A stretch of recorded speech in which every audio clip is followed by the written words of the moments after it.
जय हिंद दोस्तों, lead academy YouTube channel पर आपका स्वागत करता हूं। अभी हम बिहार दरोगा का जो 2025 का भर्ती आने वाला है, इसका हम सीरीज चला रहे हैं, दरोगा सीरीज। और इसमें लगभग हम 4 वीडियो पहले डाल चुके हैं। आज आपका 5वां सीरीज होगा। अभी हम हिस्ट्री चला रहे हैं। अब देखिएगा, आज आपका हिस्ट्री हो गया। अब टोटल 5 वीडियो हो गया। प्रत्येक 5 वीडियो के बाद करेंट अफेयर का वीडियो आएगा। तो कल जो वीडियो आएगा वह करंट अफेयर का आएगा। टॉपिक हम बता देंगे कल क्या करवाएंगे, ठीक है। कल देख लीजिएगा, करंट अफेयर का वीडियो आएगा। चाहे तो प्रतियोगिता दर्पण से आएगा या फिर स्पीडी से आएगा, ठीक है। लेकिन वीडियो का जो समय रहेगा वह 30 मिनट का ही रहेगा। और आज हम पिछले वीडियो में वैदिक काल के बारे में बता रहे थे, और आज उसी को आगे बढ़ाते हैं। चूंकि 57 नंबर क्वेश्चन तक हम शायद कर चुके थे, आज 58 नंबर प्रश्न से चलेगा। और जो भी दरोगा का सीरियस कैंडिडेट हैं, अगर आप पटना में रहते हैं तो आप मेरा ऑफलाइन बैच ज्वाइन कर सकते हैं, लीड एकेडमी पटना। इसमें आपका लूसेंट, घटना चक्र, करंट अफेयर तीनों का बेहतरीन तैयारी करवा देंगे। लूसेंट में आपका physics, chemistry, biology, history, polity, geography, तमाम सब्जेक्ट का विविध सहित सारा जो है आपको जबरदस्त तैयारी करा देंगे। अगर करंट पढ़ना होगा तो सुबह में 7 AM से 8 AM ये सब दिन करंट चलता। और ये करंट का बैच अभी हाल ही में 2 दिन पहले स्टार्ट हुआ है। आप आ सकते हैं, ज्वाइन कर सकते हैं। और 8 से 9 में भी पॉलिटी स्टार्ट हुआ है, वो भी ज्वाइन कर सकते हैं। विशेष जानकारी के लिए आप एक नंबर है 6200598775, इस पर कांटेक्ट कर सकते हैं। सारा डिटेल आपको मिल जाएगा। आज हम चलते हैं क्वेश्चन नंबर 58 से, देखते हैं क्या कहता है 58 नंबर प्रश्न। चलिए 58 नंबर प्रश्न को देखिए क्या कह रहा है। प्राचीन काल में आर्यों के जीविकोपार्जन की जो मुख्य साधन था वह क्या था? तो आर्यों के जीविकोपार्जन का मुख्य साधन था कृषि। ऑप्शन आपका क्या हो जाएगा? ए। आर्य संस्कृति मूलतः पशुपालक और कृषक संस्कृति रही। ऋग्वेद में कई मंत्रों में कृषि तथा उसके क्रियाकलाप का वर्णन है। अच्छी कृषि के लिए वर्षा की कामना की गई तथा पशुओं को चराने और पालने का अनेक स्थलों पर वर्णन है। उत्तर वैदिक काल तो यह कृषि प्रधान संस्कृति ही था। इसके बाद 59 नंबर प्रश्न। ऋग्वेद में उल्लिखित यव शब्द किस कृषि उत्पाद हेतु प्रयुक्त होता? तो यव शब्द जो है यह जौ के लिए होता है। यव किसके लिए? जौ के लिए। ऋग्वेद में उल्लिखित यव शब्द जौ से यह देखिएगा तदात्मय स्थापित किया गया है। सूची 1 को सूची 2 से मिलान करने के लिए कह रहा है। ब्रीही शब्द का जो अर्थ होता है वह क्या? चावल। ब्रीही चावल। मुगदल है मूंग। यव अभी बताए जौ। और इक्षु जो है गन्ना है। तो करें कि कौन सा सही आंसर होगा? 1 का 2, बी का 3, सी का 4 और डी का 1। कहने का मतलब ऑप्शन नंबर आपका डी हो जाएगा। तो याद रखिएगा, ब्रीही चावल, मुगदल मूंग, यव जौ, इक्षु गन्ना की बात करते हैं। आगे चलते हैं। वही यहाँ पर दिया है ब्रीही चावल, मुगदल मूंग, यव जौ और इक्षु गन्ना की बात करता है। अगला प्रश्न चलते हैं, प्रश्न नंबर आपका 61। ऋग्वैदिक यह पनी किस वर्ग के नागरिक थे? जो पनी थे वह किस वर्ग के नागरिक थे? ध्यान में रखिएगा, जो पनी थे वह किस वर्ग के नागरिक थे? इसका राइट आंसर होगा यह व्यापारी वर्ग थे। ऑप्शन नंबर हो जाएगा डी। व्यापार वाणिज्य प्रधानता पनी लोग करते थे। व्यापार वाणिज्य प्रधानता कौन? पनी लोग। ऋग्वेद में पनी शब्द का उल्लेख कई स्थानों पर हुआ। पनी ऋग करके ऋण देते थे, ब्याज बहुत अधिक लेते थे, उन्हें बेकनॉट यानी कि सूदखोर भी कहा। करे कि कर्जा देता और उसका पैसा लेता, ये जो है जिसको हम कह सकते हैं कि बेकनॉट सूदखोर था। अगला प्रश्न है, वैदिक युग में प्रचलित लोकप्रिय शासन प्रणाली जो थी वह क्या? वंश परंपरागत राजतंत्र था। वंश परंपरागत राजतंत्र। वैदिक काल में प्रचलित लोकप्रिय शासन प्रणाली वंश परंपरागत राजतंत्र प्रणाली थी। यद्यपि जनता द्वारा चुनाव के भी जो है कुछ उदाहरण मिलते हैं। अगला है वैदिक युगीन समाज की बात करते हैं। वैदिक युगीन सभा यह मंत्री परिषद थी। ठीक है, वैदिक युगीन सभा को क्या कहते हैं? मंत्री परिषद। वैदिक काल में सभा और समिति नामक दो संस्थाएं राजा की निरंकुशता पर नियंत्रण रखती। संभवतः सभा कुलीन यह वृद्ध मनुष्यों की संस्था थी और उच्च कुल में जो उत्पन्न व्यक्ति ही इसमें क्या होता था? भाग ले पाते थे। अगला है किस वेद में सभा और समिति को प्रजापति की दो पुत्रियां कहा गया? अथर्ववेद में। ध्यान रखिएगा, अथर्ववेद में सभा और समिति को प्रजापति की दो पुत्रियां कहा गया। अगला है ऋग्वैदिक जन सभा जो न्यायिक कार्यों से संबंधित थी। जो न्यायिक कार्यों से संबंधित थी वह कौन सा है? सभा। सभा, समिति, विदत ऋग्वैदिक कालीन जनतांत्रिक संस्थाएं थी।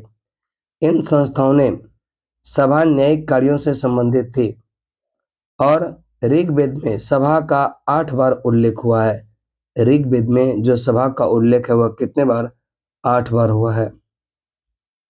वैदिक प्रशासन में जो भागदू है यह कौन सा अधिकारी होता था? तो ध्यान में रखिएगा, जो वैदिक कालीन जो प्रशासन था इसमें भागदू जो था, अब हम इसको अर्थ मंत्री भी कह सकते हैं। क्या कह सकते हैं? अर्थ मंत्री था, यानी कि राजस्व कर जमा करने वाला को कहते थे भागदू। क्या कहते थे? भागदू। वैदिक प्रशासन में भागदू राजस्व कर जमा करने वाला अधिकारी जिसको हम अर्थ मंत्री कहते होता था, जबकि अक्षबाप धूत अधिकारी एवं आय व्यय का गणाध्यक्ष होता था। आयुर्वेद अर्थात यह जीवन विज्ञान का उल्लेख सर्वप्रथम मिलता है किसमें? आयुर्वेद जीवन विज्ञान का जो उल्लेख मिलता है सर्वप्रथम वह किसमें? अथर्ववेद में मिलता। ऑप्शन आपका डी राइट आंसर होगा। अथर्ववेद में सामान्यतः मनुष्यों के विचार तथा अंधविश्वासों का विवरण मिलता। जादू टोना, सांप वशीकरण, ये सब आपको अथर्ववेद में ही मिलेगा। इसमें विधि विषय यथा रोग निवारण, समन्वय, राजभक्ति, विवाह, प्रणय गीत आदि के विवरण सुरक्षित है। ऋग्वैदिक धर्म था कौन सा? बहुदेववादी था। ऋग्वैदिक धर्म जो था वह क्या था? बहुदेववादी। ऋग्वेद में हमें प्रथम दृश्यता बहुदेववाद के दर्शन होते, अर्थात विभिन्न दर्शन देवताओं के अस्तित्व में विश्वास करते। मुख्यतः वैदिक देवता को यह 3 वर्ग है। एक है ध्रुतस्थान आकाश के देवता, दूसरा अंतरिक्ष के देवता, तीसरा है पृथ्वी के देवता। इन देवताओं की स्तुति करते समय ऋग्वैदिक यानी कि जो वैदिक ऋषि जब जिस देवता की स्तुति करते उसे ही प्रमुख या सर्वश्रेष्ठ देवता कहते थे। इसे यह एकैवाद भी कहा जाता। इसके अलावा ऋग्वेद में एकम सत विप्रा बहुधा वदंतिन कहकर जो है एकेश्वरवाद का भी समर्थन किया गया। और ऋग्वेद में आर्यों का प्रधान देवता प्राकृतिक शक्तियों के प्रतिनिधि थे जिसका मानवीकरण किया गया था। आगे है सर्वाधिक ऋग्वैदिक सूक्त यह समर्पित है। सर्वाधिक ऋग्वैदिक जो है सूक्त समर्पित है इंद्र को। किसको है? इंद्र को। चलिए अगला प्रश्न देखते हैं। ऋग्वेद में इंद्र का वर्णन सर्वाधिक प्रतापी देवता के रूप में किया गया जिसे 250 सूक्त समर्पित है। याद रखिएगा, इंद्र के लिए इसको तो सबसे प्रतापी और इसमें सूक्त की संख्या कितना? 250। यह ऋग्वैदिक काल में सर्वाधिक लोकप्रिय देवता थे। इंद्र के आर्यों का युद्ध नेता और वर्षा का देवता माना जाता। ऋग्वेद में अग्नि को 200 सूक्त समर्पित है और इस काल के दूसरे सर्वाधिक महत्वपूर्ण देवता ये किसको? अग्नि को माना जाता। निम्नलिखित में से किस ऋग्वेद में युद्ध देवता, यह ऋग्वेद में जो है किसे ऋग्वेद में युद्ध देवता समझा जाता। इंद्र को ऋग्वेद में युद्ध का देवता माना जाता है। आगे है, ऋग्वेद में सर्वाधिक संख्या में मंत्र संबंधित है किससे? अग्नि से संबंधित है। ऋग्वेद में सर्वाधिक संख्या में मंत्र इंद्र को समर्पित है, किंतु इस प्रश्न के विकल्प में नहीं है। दूसरे स्थान पर अग्नि है जिसमें 250 सूक्त है, और इंद्र के लिए कितना? 250, और अग्नि के लिए कितना? 200। तो ऑप्शन में इंद्र रहता तो वही उत्तर सही होता, नहीं है। दूसरे स्थान पर कौन सा है? अग्नि। ऋग्वेद के सर्वाधिक मंत्र किस वैदिक देवता को समर्पित है? यहाँ आ गया इंद्र, कितना है? 250। अग्नि की बात करेंगे, 200 है। वैदिक देवता इंद्र के विषय में निम्नलिखित कथनों पर विचार कीजिए। नीचे दिए गए कूट का सही उत्तर उनका प्रयोग करके उत्तर का चयन करें। करें क्या? ऋग्वेद के जो यह ऋग्वेद के देवता इंद्र के विषय में करें कि कौन सा कथन सही है?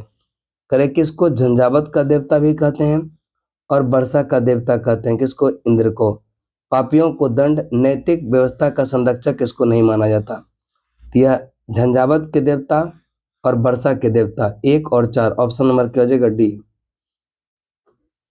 ऑप्शन नंबर हो जाएगा कौन सा? डी।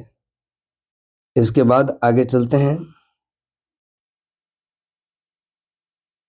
यह ऋग्वेद में इंद्र का वर्णन सर्वाधिक प्रतापी देवता के रूप में किया गया, जिसमें कि 250 सूक्त समर्पित है। यह ऋग्वैदिक काल में सर्वाधिक लोकप्रिय देवता थे। इंद्र को आर्यों का युद्ध देवता, वर्षा, आंधी, तूफान का देवता माना जाता। इंद्र को बृहद सुर संहिता, यह पूर्भिद, एक है सोमापा और एक है सत्यकृति आदि नामों से जाना जाता। नैतिक व्यवस्था का संरक्षक वरुण को कहा जाता। ध्यान रखिएगा, नैतिक व्यवस्था का संरक्षक किसको? वरुण को। इसके अतिरिक्त कुछ मंत्रों में पापियों को दंड देने के लिए इंद्र और सोम से जो है प्रार्थना की गई। इससे स्पष्ट होता है कि इंद्र पापियों को दंड भी देते थे। इंद्र जो है पापियों को दंड भी देते थे। यहाँ पर इसका मतलब यह ऑप्शन में रहता 2 ऑप्शन तो 1 2 4 होता, लेकिन नहीं है तो हम उपयुक्त आंसर मार सकते हैं 1 और 4। निम्नलिखित में से पूर्व वैदिक आर्यों का सर्वाधिक लोकप्रिय देवता यह कौन सा है? इंद्र है। ऑप्शन नंबर क्या हो जाएगा? डी। इसके बाद वैदिक, ये जो है वैदिक जो है देवता में, वैदिक देवमंडल में निम्न में कौन देवता युद्ध का नेता माना जाता? युद्ध का नेता जो माना जाता है वह किसको? इंद्र को। इंद्र को। आगे चलते हैं। ऋग्वैदिक आर्यों में सबसे महत्वपूर्ण एवं प्रतापी देवता है इंद्र। इन्हें ऋग्वेद में विभिन्न नामों से पुकारा गया। इन्हें पुरंदर अर्थात किलों को तोड़ने वाला कहा गया। यह युद्ध के नेता के रूप में चित्रित है। इंद्र को यह वृत्तासुर हंता, यानी कि वृत्तासुर नामक राक्षस का वध करने वाला, परभिद दुर्ग, यह जो है किला को भेदने वाला, सोमापा सोम का अत्यधिक पान करने वाला, सत्यकृति यह 100 शक्तियों का स्वामी आदि नामों से क्या होता है? इसको जाना जाता है। 800 से 600 ईसा पूर्व का काल किस युग से जुड़ा हुआ था? ब्राह्मण युग से जुड़ा हुआ था। आगे है 800 से 600 ईसा पूर्व, यह पूर्व काल ब्राह्मण ग्रंथ के प्रणयन युग से जुड़ा हुआ है। प्रायः 7वीं या 6ठी शताब्दी ईसा पूर्व से लेकर 3री शताब्दी ईसा पूर्व तक का समय सूत्र काल यह कहा जाता है। कौन सा काल कहा जाता है? सूत्र काल। इसके बाद 77 नंबर प्रश्न पर चलते हैं। गायत्री मंत्र किस पुस्तक में मिलता? गायत्री मंत्र जो इसका उल्लेख है ऋग्वेद में। गायत्री मंत्र ऋग्वेद में उल्लेखित है। इसके रचनाकार विश्वामित्र और यह सावित्री यानी कि सूर्य देवता को समर्पित है। यह मंत्र ऋग्वेद के 3य मंडल में क्या है? वर्णित है। गायत्री मंत्र के नाम से प्रसिद्ध सर्वप्रथम करें कि प्रसिद्ध मंत्र सर्वप्रथम ये किस ग्रंथ में मिलता? तो गायत्री मंत्र मिलता है ऋग्वेद में। अगला प्रश्न है, गायत्री मंत्र की रचना किसने किया? विश्वामित्र ने किया। अगला चलते हैं, सर्ग, प्रतिसर्ग और जो है वंश, मवंतर और वंशानुचरित के संकेतक है पुराणों के। पुराणों में 5 प्रकार के विषय का वर्णन, यह जो है सिद्धांत इस प्रकार है: सर्ग, प्रतिसर्ग, वंश, मवंतर और वंशानुचरित। सर्ग बीज यह आदि सृष्टि का पुराण है। प्रतिसर्ग प्रलय के बाद ही जो है पुनर्सृष्टि को कहते हैं। वंश में देवताओं, ऋषियों के वंश वृक्षों का वर्णन है। मवंतर में कल्प के महायुगों का वर्णन होता। और वंशानुचरित पुराणों के वे अंग है जिसमें राजवंशों की तालिका दी गई है और राजनीतिक अवस्थाओं, कक्षाओं तथा घटनाओं का वर्णन है। पुराणों की संख्या कितना बताया गया? 18। पुराणों की संख्या कितना? 18 बताया गया। अब देखिएगा, पुराणों की संख्या 18 और पुराणों के रचनाकार जो है लोमहर्ष ऋषि को और उसके पुत्र उग्रसर्वा को माना जाता। अगला प्रश्न है, प्रश्न नंबर आपका 82। पुराणों के संदर्भ में निम्नलिखित कथनों पर विचार करें, कौन सा कथन सही है? विष्णु पुराण का संबंध है मौर्य वंश से, वायु पुराण का संबंध है गुप्त वंश से। बिल्कुल दोनों कथन क्या है? सही है। अगला है, विष्णु पुराण से संबंधित मौर्य वंश की जानकारी मिलती है, जबकि वायु, विष्णु और ब्राह्मण से जो है गुप्त वंश की जानकारी मिलती है। वायु पुराण से गुप्त वंश के शासनकाल की व्यवस्था पर क्या होता है? प्रकाश डालता है। फिर आपका 83 नंबर प्रश्न है, श्रीमद् भगवद गीता मौलिक रूप से किस भाषा में लिखा गया था? तो मूल रूप से इसका जो लिखा गया था संस्कृत में लिखा गया था। श्रीमद् भगवद गीता मौलिक रूप से संस्कृत भाषा में लिखी गई थी। यह प्राचीन धार्मिक ग्रंथ महाभारत का एक क्या है? भाग है। महाभारत मूलतः किस रूप में जानी जाती है? जय संहिता के नाम से। महाभारत का नाम है जय संहिता। आगे है, महाभारत के प्रारंभिक रचना काल में 8800 श्लोक थे। इसे जय संहिता के नाम से जाना जाता।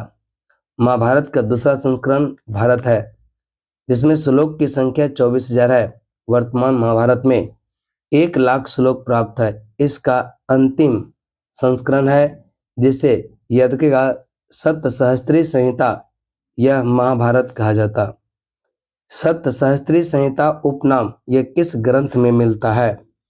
तो इसका राइट आंसर जो होगा वह कौन सा हो जाएगा? महाभारत में मिलता है। कहां पर? महाभारत में। ऑप्शन नंबर आपका क्या हो जाएगा? डी। हिंदू पौराणिक कथा के अनुसार समुद्र मंथन हेतु किस सर्प ने रस्सी के रूप में स्वयं को प्रस्तुत किया था? इसका नाम है वासुकी। क्या नाम है? वासुकी। हिंदू पौराणिक कथा के अनुसार समुद्र मंथन में किस सर्प ने जो है रस्सी के रूप में स्वयं को प्रस्तुत किया था? इसका राइट आंसर होगा वासुकी। इसके बाद अगला प्रश्न की तरफ चलते हैं। करें क्या?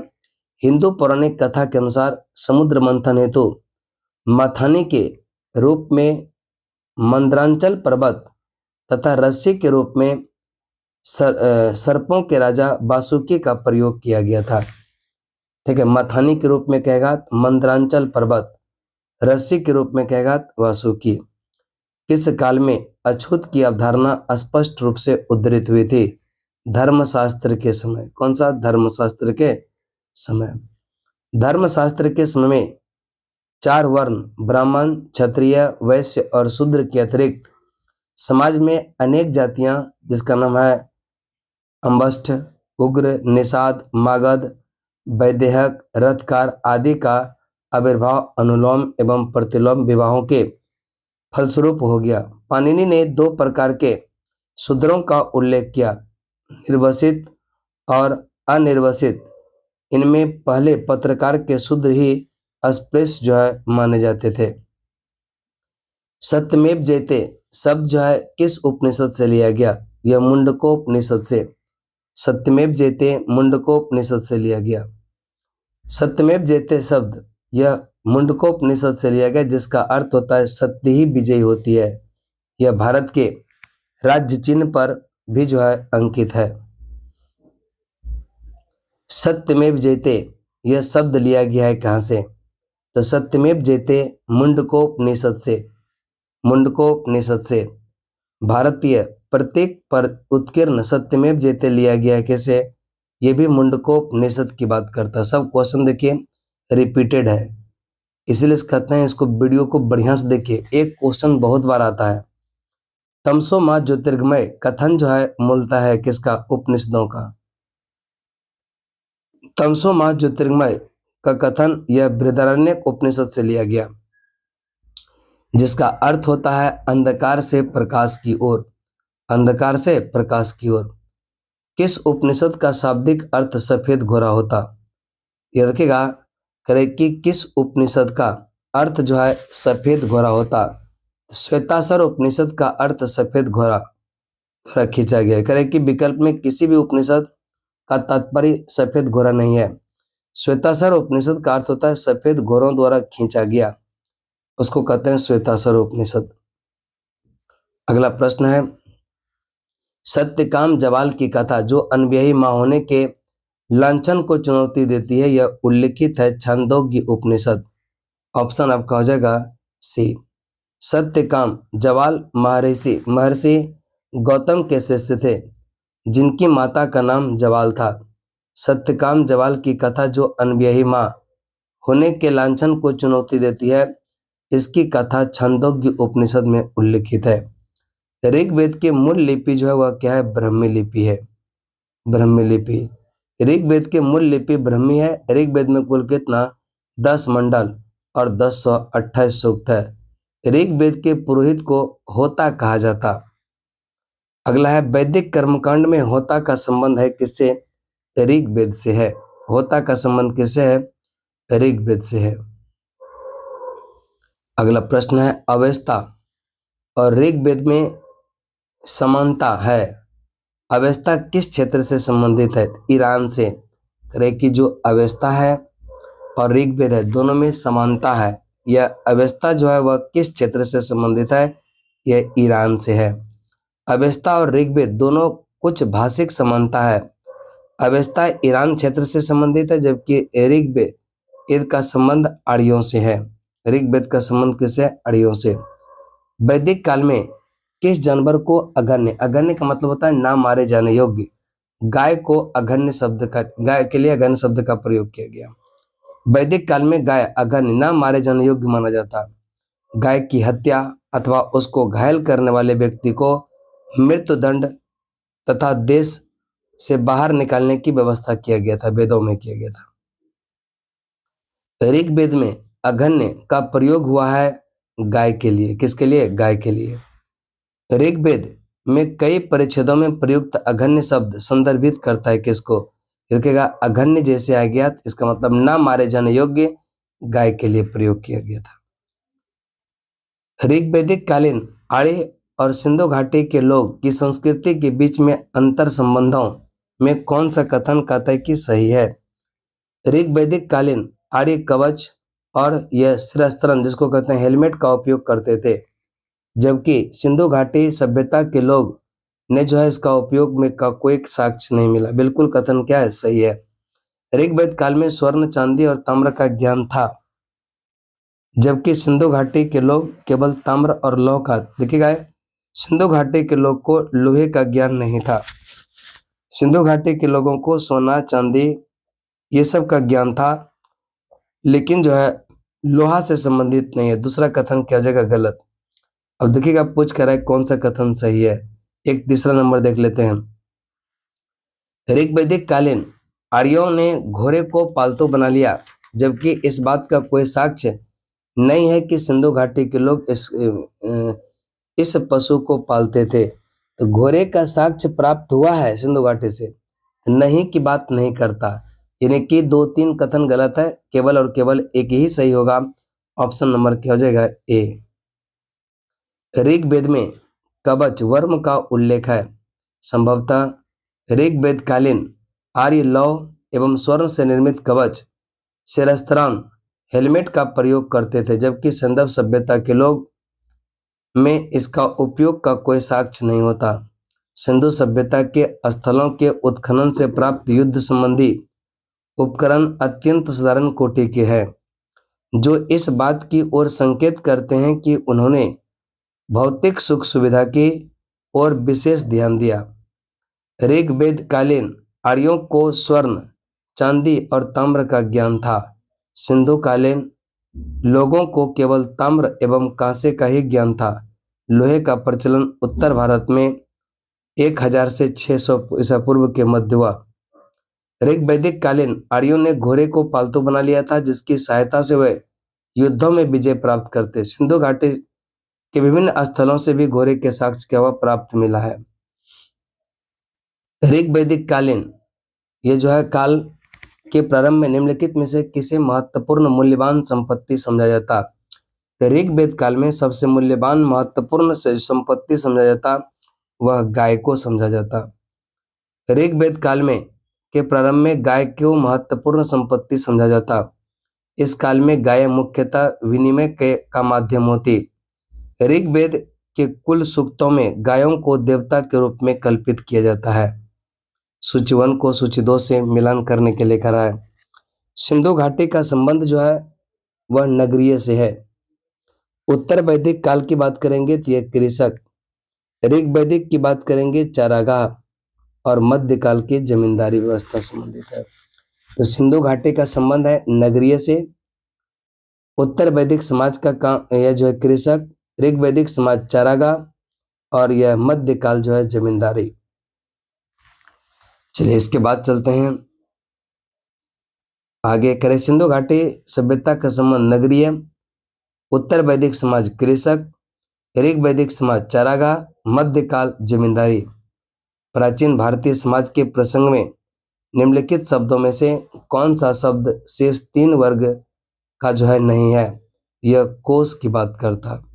प्राचीन समाज के संदर्भ में कुल, वंश, गोत्र, परिवार से संबंधित है, जबकि कोश परिवार से संबंधित न होकर यह भंडार से संबंधित होता है। संस्कारों की संख्या कुल कितना है? तो 16 संस्कारों की चर्चा किया गया है। कितने का? 16 का। संस्कार का शाब्दिक अर्थ होता है परिष्कार, शुद्धता, पवित्रता। गौतम धर्मसूत्र में इसकी संख्या 40 बताया जाता है। संस्कारों की संख्या गौतम धर्मसूत्र में 40। मनु ने गर्भाधान से मृत्यु उपरांत 13 संस्कारों का उल्लेख किया। बाद में स्मृति में इसकी संख्या 16 बताया गया, और आज सबसे प्रचलित यही है। तो आप लोग भी याद रखिएगा, 24 और 13 नहीं मारना है, 16। कितना मारना है? 16। जीविकोपार्जन हेतु वेद वेदांग पढ़ाने वाले अध्यापक को क्या कहते हैं? उपाध्याय कहते हैं।